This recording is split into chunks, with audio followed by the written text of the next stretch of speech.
ওয়ালাইকুম রহমতুল্লাহি ওয়া বারাকাতুহু। আলোচনার আয়োজক, উপস্থাপক এবং অতিথিবৃন্দ যারা আছেন, বিশেষ করে আমার অত্যন্ত কাছের মানুষ লুৎফুর রহমান ফরাজি ভাইকে আপনাদের কল্যাণে অনেকদিন পরে আহ, সরাসরি দেখলাম। বাকি যারা আছেন কারোর সঙ্গে আমার দেখা হয়নি। বাকি প্রত্যেককেই এই আলোচনায় উপস্থিত হওয়ার জন্য আমার অন্তর থেকে ভালোবাসা জানাচ্ছি। আসলে আলোচনার যে বিষয়টা রাখা হয়েছে, আমার পূর্বের আলোচক যিনি ছিলেন সিলেটের ফুলতলি দরবারের, উনি সে প্রশ্নটা আপনাকে করেছেন যে ডিবেট কেন দেওয়া হয়েছে। এখানে আপনি আলেমদের সংকট করণীয় বিষয়ে যে কথা বলেছেন, সেখানে 116 জন আলেমের ব্যাপারটাও এনেছেন। এখন 116 জনের জন্যই যে আলেমদের ঐক্য হতে হবে, বিষয়টা আসলে এরকম নয়। এটাকে কেন সামনে আনা হচ্ছে? ঐক্যের হিসেব করলে 116 জন এটা কোনো বিষয় না, এবং এটা দিয়ে বাংলাদেশে কোনো প্রভাব ফেলতে পারবে বলে এটা আমি বিশ্বাসও করি না। কারণ যারা এই 116 জনের লিস্ট করেছে তারা জনবিচ্ছিন্ন, এবং তারা গণমানুষের মাঝে ইসলামের বিরোধিতা নিয়ে কখনোই প্রকাশ হতে পারবে না। তাদের সীমানা যেখানে, সেখানে সাধারণ মানুষ পৌঁছতে পারে না বিধায় ওখানে বসে তারা তাদের মতো করে বলে যাচ্ছে বা বলার মতো সুযোগ পাচ্ছে। ওপেন বা গণমানুষের মাঝে এসে, জনতার মাঝে এসে এই বাংলাদেশে এখন ওই পরিবেশ তৈরি হয়নি। যত বড় যেই হোক, যে সাধারণ মানুষের মাঝে ইসলাম নিয়ে কেউ কটূক্তি করতে পারবে, আলেম ওলামার ব্যাপারে কেউ কটূক্তি করতে পারবে, ওই পরিবেশ এখনো তৈরি হয়েছে বলে আমি বিশ্বাস করি না। ঐক্যের জায়গাটা এটা একটা অনেক বড় দাবি, যেহেতু পবিত্র কোরআনুল কারিমে আল্লাহ রাব্বুল আলামিন ঐক্যের ব্যাপারে বারবার বলেছেন, সবাইকে সংঘবদ্ধ থাকতে বলেছেন। সূরা আল ইমরানের 103, 105 নম্বর আয়াতের আলোচনা লুৎফুর ভাই করেছেন, ফরাজি ভাই করেছেন, এজন্য আমি ওই আলোচনার দিকে যাচ্ছি না। হাদিস শরীফেও রাসূল করিম সাল্লাল্লাহু আলাইহি ওয়াসাল্লাম এ ব্যাপারে বারবার গুরুত্ব দিয়েছেন। আমরা বদর যুদ্ধের কথাও জানি। বদর যুদ্ধে 313 জন, যেখানে 2টি ঘোড়া, 70টি উট ছিল মাত্র, বাকি সবাই পায়ে হেঁটে যুদ্ধ করেছিল। এবং সেখানে দুজন যুবক, বা কারো কারো মতে তারা যুবকের পর্যায়ে পৌঁছেনি, মাজ মুয়াজ, আবু জাহেলকে কুপকাত করেছিলেন তারা।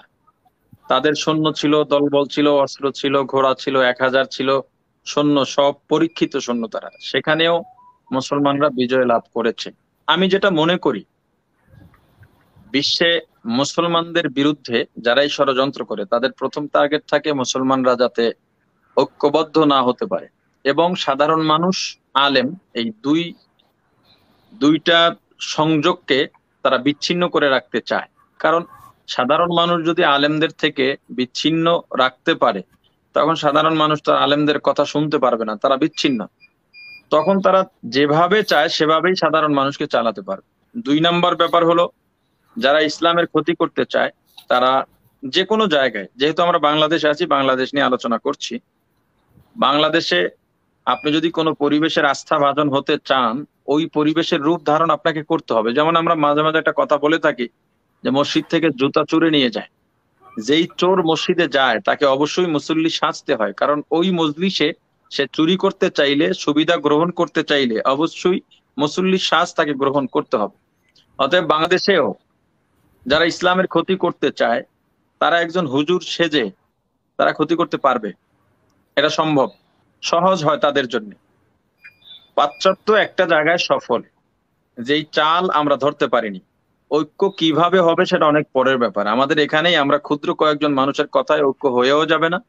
মূলত নিজেরা সরাসরি বসে আলোচনা করলে একটা ফল পাওয়া যায়। এভাবে টকশো আলোচনা বা লাইভ প্রোগ্রামে মানুষ আলোচনা শুনে একটা তৃপ্তি পায়, এতটুকু, এর বেশি আমি কিছু মনে করি না। দুঃখিত, কেউ কিছু মনে করবেন না, আমার কথার অন্যভাবে নেবেন না, এটাই বাস্তবতা।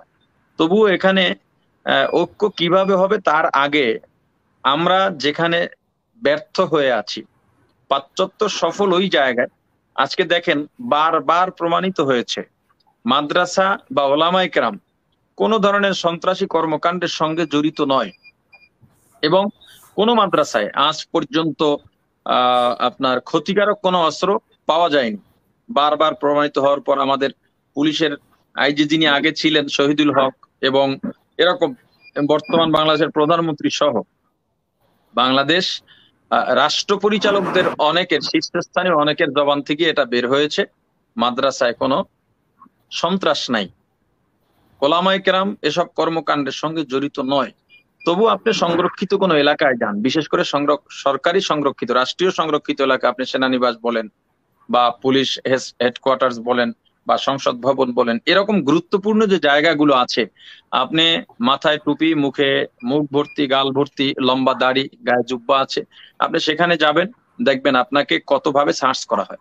আমরা যখন দেশের বাইরে সফর করি, দেশের ক্ষেত্রে কম হয়, ডোমেস্টিকে কম হয়, দেশের বাইরে যখন সফর করি, এখানে অনেকে আছেন আপনারা দেশের বাইরে সফর করেছেন বা করতেছেন, দেশের বাইরে যখন সফর করি তখন এক ধরনের হেনস্থা করা হয় আমাদেরকে। এই যে মানুষের মাঝে ঢুকিয়ে দেওয়া হয়েছে, মানে সুন্নতি লেবাস মানেই তাদেরকে ভালোভাবে চেক করতে হবে, তারা ক্ষতিকারক হতে পারে, অথচ সবাই জানে হুজুরের পকেটে মেসওয়াক ছাড়া কিছুই পাওয়া যাবে না।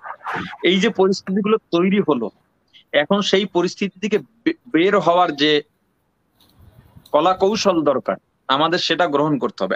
আমি যেটা মনে করি, আমাদের মাঝে অনেকের মূল কারণ একটা জেতার নেশা আছে। এ কথাটা আমি প্রায় সময় বলি, অনেক সময় একটু মানে কি বলে, রসিকতার স্বরেও বলি, একটা উদাহরণ দিয়ে, যে আমরা জেতার নেশায় আছি। এই দেশে যতগুলো হুজুরদের মাঝে যতগুলো ভাঙন তৈরি হয়েছে বা যতগুলো আহ দল উপদল আছে, বেশিরভাগ এগুলো পদ পদবীর কারণে। এবং আমি নিজে আপনার কাছে ঠকবো না, আপনার কাছে ছোট হব না। এখানে যেহেতু বেশ কয়েকজনই আলোচক, আমি এখানে লুৎফর ফরাজি ভাই তো আমার সঙ্গে অনেক আগের সম্পর্ক, বাকি আর কারো আলোচনা শোনা হয়নি। সৈয়দ হাসান আজহারি, ওনার ছোট ছোট ক্লিপ আমার সামনে আসে মাঝে মাঝে ফেসবুকে, তার ভক্তবৃন্দের কেউ অবশ্যই আমার ফ্রেন্ড লিস্টে আছেন হয়তো। তো ছোট ছোট ওনার ক্লিপস আসে, হয়তো 1-2 মিনিট ওনার কথাগুলো শোনা হয়, বাকি আহ ওরকম আগ্রহ করে কখনো শোনা বা পরিচিতি এরকম নাই। এখানে যারা আলোচক আছেন, আপনারা আমার কথার সঙ্গে একমত হবেন যে এই দেশে এমন বহু এইরকম এরকম বহু অবস্থা তৈরি হয়েছে যে পোস্টারের নাম আমার পরে অমুকের আগে, এজন্য আমি যাব না, এবং আমার নাম নিচে কেন, আমার নাম ছোট কেন, এগুলো নিয়েও অনেক মতানৈক্য আমাদের মাঝে তৈরি হয়েছে। তো অতএব এইসব আলোচনা, আমি ঐক্য কিভাবে হবে সে নিয়ে কোনো আলোচনাই করব না। আমাদের যেই মানসিকতা, আজকে আমি শায়েখে যাত্রাবাড়ির ওখানে ছিলাম, আপনি আমাকে বারবার ফোন দিয়েছিলেন এম এ আজাদ ভাই, আমি ফোন রিসিভ করিনি, ওখানে ছিলাম বলে। হুজুর শুধু এতটুকু কথাই বলছেন, আমরা ছোট ছোট ছাড় দেওয়াও শিখিনি, আমরা কেউ কাউকে মাফ করতে পারি না। আমরা নিজে যেটা ধরে আছি, ফুলতলির মুহতারাম উনি বলেছিলেন যে আমরা আরেক দলকে জাহান্নামী মনে করি। এগুলো কারা মনে করে, কেন মনে করে, এই বিষয়গুলো খুঁজে বের করে তাদেরকে নিয়ে বসা দরকার। যদি যারা যুবক ওলামায়ে কেরাম আছেন, এরা যদি মুরব্বীদের সঙ্গে বসতে পারেন, তবেই ফলপ্রসূ হবে আমি বিশ্বাস করি। আমাদের এসব আলোচনা, এগুলোতে শুধু ফেসবুক ফলোয়ার বাড়বে, এগুলোতে শুধু একটা হয়তো যারা ইনকাম করে তাদের ইনকাম হবে, এর বাইরে কিছুই হবে না। সকলকে ধন্যবাদ।